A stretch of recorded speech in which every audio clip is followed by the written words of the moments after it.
Bienvenue sur Vocomédia TV. Si vous aimez notre chaîne, n'oubliez pas de cliquer sur la cloche de notification et de vous abonner pour ne rien rater des dernières actualités.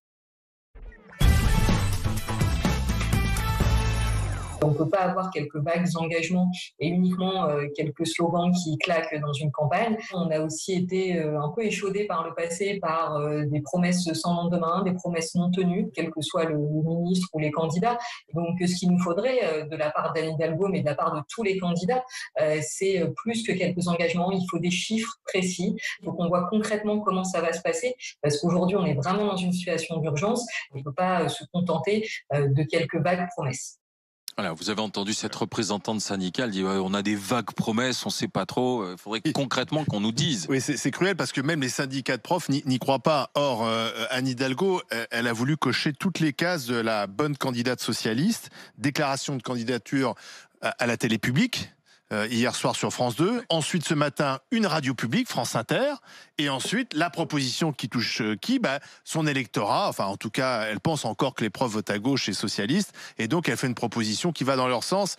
La ficelle est tellement grosse que même le SNES, qui a toujours été quand même très proche du Parti Socialiste, n'y croit pas, d'autant plus qu'on le sait bien, il y a sans doute effectivement un vrai problème de salaire des profs. D'ailleurs, le salaire des profs qui a augmenté sous Macron, il faut quand même le rappeler, peut-être pas suffisamment, mais ça a augmenté, plus d'ailleurs sous Macron que sous Hollande, c'est le paradoxe, Hollande qui était soutenu par Anne Hidalgo, et puis surtout le problème de l'éducation nationale est beaucoup plus vaste, c'est un problème de niveau, on voit que dans tous les classements on baisse, un problème de vocation aussi des profs, il y a beaucoup de profs qui, voilà, il y a des gens qui n'ont plus envie d'être profs, parce que c'est s'en prendre plein la gueule pour pas un rond. Alors, est-ce que vraiment doubler le salaire des profs, c'est faisable et souhaitable?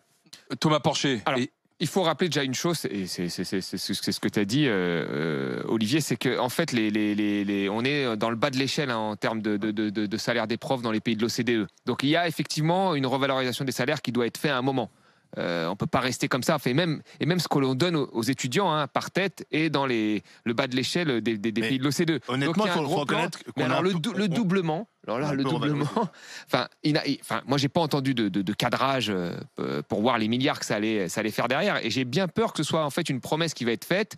Puis après, quand ça va repasser entre les mains des cadres, des têtes pensantes du PS, on se dit oulala, attention, c'est un peu trop, parce que eux, les déficits, ils veulent les respecter. Hollande, il avait réduit fortement les déficits. Il était prêt à retirer de l'argent d'ailleurs aux collectivités locales qui vont à un moment à l'éducation.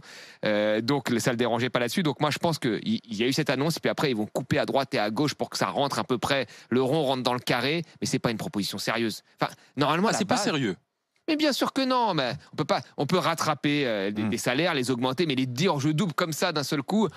Moi je pense que ça va être un caillou dans sa chaussure pendant toute sa campagne, parce qu'on va lui dire alors c'est combien de milliards, mais si vous mettez là, vous mettez quoi après dans la santé, et ainsi de suite. Elle a commencé déjà un peu à rétropédaler, parce qu'elle a dit que ce serait pour les entrants. Ça va faire comme le revenu universel de Benoît Hamon. Il dit un revenu universel, il balance ça, c'est génial, puis à la fin dans sa campagne il dit oui mais alors attention, il faut pas que ce soit trop cher parce qu'on doit mettre aussi tant de milliards dans la transition, et puis à la fin il fait une campagne où il y a une seule chose qui les obsède, c'est les équilibres financiers, ce qui n'est pas une campagne normalement. Ce qu'elle dit, Marianne, c'est multiplier par 2 au moins.